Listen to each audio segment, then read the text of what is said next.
సాయంత్రం 6:30 ఆది మధ్యాంతరహితుడైన స్వర్ణగిరి శ్రీ వెంకటేశ్వర స్వామి వారిని మాడ వీధులలో శోభాయమానంగా ఊరేగిస్తూ భక్తులు గోవింద నామస్మరణలతో మేళతాళ మృదంగ మంగళధ్వనుల మధ్య శ్రీ స్వామివారి తిరువీధి ఉత్సవ సేవను ఘనంగా నిర్వహించారు.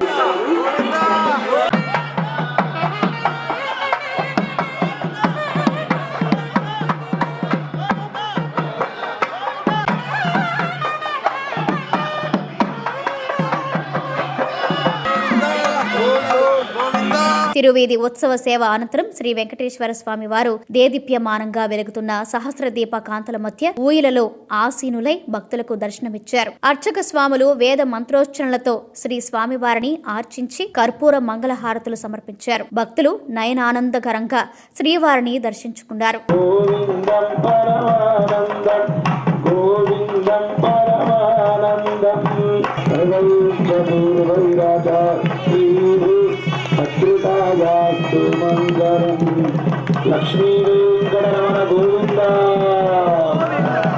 స్వర్ణగిరి దివ్య దేవస్థానంలో సాయంత్రం 7:30 శ్రీ పద్మావతి అమ్మవారికి సహస్ర కుంకుమార్చన సేవ అర్చక స్వాములు నిర్వహించారు.